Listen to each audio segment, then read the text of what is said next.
BBA, BCA, BCom computer కోర్సులో 100% placement లభించే ఏకైక డిగ్రీ కాలేజ్ కూకట్పల్లిలోని i3 డిగ్రీ కాలేజ్ 8367215215. నమస్కారం గురుగారు. శ్రీమాత్రే నమః. గురుగారు, అసలు మన ఇండ్లు అనగానే గడప నుంచే ప్రారంభమవుతుంది. గడపే లక్ష్మీదేవిగా భావిస్తూ ఉంటాము. అయితే అపార్ట్మెంట్ కల్చర్ వచ్చిన దగ్గర నుంచి మనకి గడపలు అన్నవి కూడా అసలు ఎక్కడ ఉండట్లేదండి. మెయిన్ ముఖద్వారంలో ఉండే ఒక గడప ఒక్కటే ఇస్తున్నాడు, మిగతావన్నీ కూడా అసలు ఎక్కడ లేవు. అసలు గడపకి ఉండే ప్రాధాన్యత ఏంటి? గడప దగ్గర అంటే గడపకి ఇవతల అవతల ఉండి ఏవి ఇచ్చి పుచ్చుకోకూడదు, గడప మీద నుంచోకూడదు, గడప మీద తుమ్మకూడదు, ఇలాంటివి చాలా చాలా వింటూ వచ్చాము. సో దానికి సంబంధించిన రీజన్స్, అసలు గడపకున్న ప్రాధాన్యత, దీని గురించి తెలుసుకోవాలనుకుంటున్నాము. గడపని లక్ష్మీదేవిగా రామాయణంలో చెప్పడం జరిగింది. రాముడు అరణ్యవాసంలో ఉన్నప్పుడు శూర్పణఖ వస్తుంది రాముడి దగ్గరికి.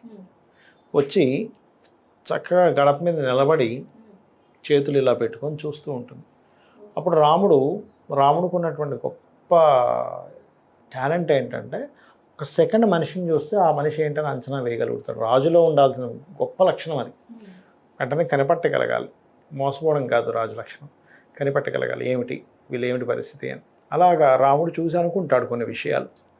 ఇది లక్ష్మీ స్వరూపం కదా, ఈ అమ్మాయి చూస్తుంటే ఇక్కడ ఉండేటువంటి మునుల యొక్క కన్యలా కనిపించట్లేదు, అంటే వేషధారణ అలా లేదు. అప్పుడు బ్యూటీ పార్లర్కి వెళ్ళి వచ్చినట్టుగా ఉంది పరిస్థితి. శూర్పణఖ చక్కగా తయారై వచ్చింది. సో ఇక్కడ ఉండే వాళ్ళు ఇలాగ ఉండరు.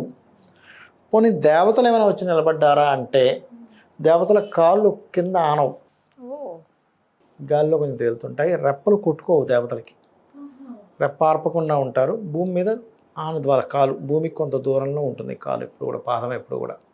సో పాదాల కింద నానున్నాయి, రెప్పలు కొట్టుకుంటున్నాయి.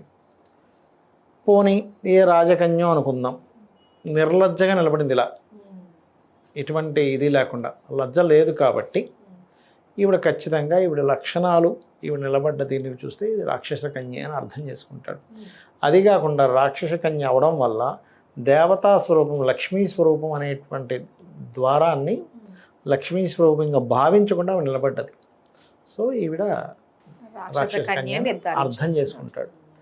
అందుకని మన వాళ్ళు ద్వారం ఏదైతే గడప ఉంటుందో, ద్వారాన్ని పెట్టేటువంటి గడప ఉంటుందో, ఆ గడప ఖచ్చితంగా లక్ష్మీ స్వరూపం కాబట్టే మన వాళ్ళు పసుపు కుంకుమ అలంకరణ చేస్తారు. చాలామంది ఒకటి వేల్లో పెయింట్ వేసేసి పెయింట్ వేసేస్తారు. అలా చేయకూడదు ఎప్పుడు కూడా. నేను వేల్లో పెయింట్ వేసుకోవద్దని చెప్పట్లేదు, దాని మీద పసుపు రాయండి. మళ్ళీ పసుపు కంపల్సరీ ఉండాలి. దీనికి 2 రీజన్స్, సైంటిఫిక్ రీజన్స్ ఉన్నాయి.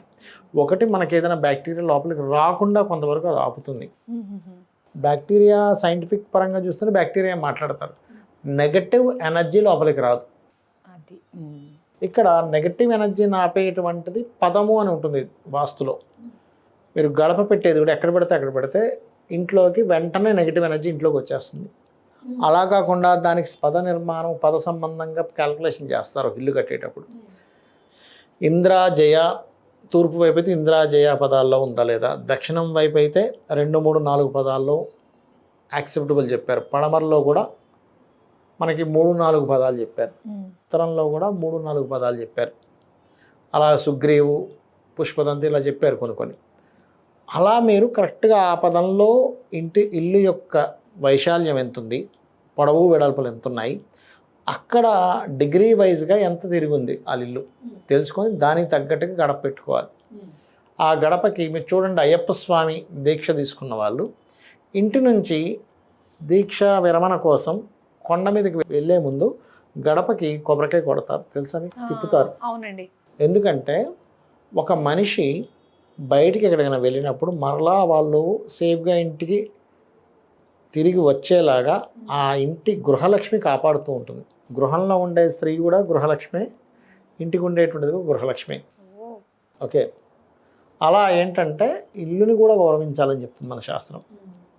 అందుకని ఇంటి నిర్మాణంలో సరిగ్గా ఉండేలా చూసుకొని, ఇంటికి ఎక్కడా కూడా ఎట్టి పరిస్థితుల్లో కూడా బ్రహ్మస్థానంలో ఎట్టి పరిస్థితుల్లో మీకు పిల్లలు ఉండకూడదు. ఎటువంటి పరిస్థితుల్లో అయినా ఇల్లును మనం బాగు చేసుకోవచ్చు, కానీ ఇంటి మధ్యలో కనుక పిల్లలు ఉంటే ఆ ఇల్లును మనం బాగు చేయలేము. ఇప్పుడు వాస్తులు ఎలా అంటే కలర్ రిలేటెడ్గా ఉంటాయి. కొంచెం కలర్స్ మారుస్తే కూడా వాళ్ళకి రిలీఫ్ వస్తుంది. వస్తువులు ఉన్న ప్రదేశంలో, పెట్టాల్సిన ప్రదేశంలో వస్తువులు పెట్టుకున్నా కొంత రిలీఫ్ వస్తుంది. అలాగే కొన్ని కొన్ని రెమెడీస్ ఉండకూడని ప్లేస్లో బాత్రూమ్ ఉన్నా అలా ఉన్నా కొంత కానీ మీకు బ్రహ్మస్థానము అంటారు. ఇంటి మొత్తం చూసి మధ్య భాగం పాయింట్ ఎక్కడ ఉందో చూసి అక్కడ కనుక తెలియక ఎవరైనా పిల్లర్స్తో కట్టుకుంటే మాత్రం ఆ ఇంట్లో ఉండే వ్యక్తికి సుఖ సంతోషాలు ఉండవు. ఎప్పుడూ ఏదో ప్రాబ్లం వెంటాడుతూనే ఉంటుంది. మళ్ళీ కొంత బ్రహ్మస్థానం మీద కొంత గోడ వచ్చినా ఏం కాదు కానీ పిల్లర్ రాకూడదు. అది కూడా కొంత దోషమే కానీ ఇది కాపాడుతూ ఉంటుంది. గడప అనేటువంటిది ఏదైతే ఉందో మీరు ఎట్టి పరిస్థితుల్లో మన వాళ్ళు అందుకే గడప మీద కొంతమంది తలబెట్టి పడుకునేవారు. గడపను తొక్కుకుంటూ రావద్దురా అని చెప్పేవారు.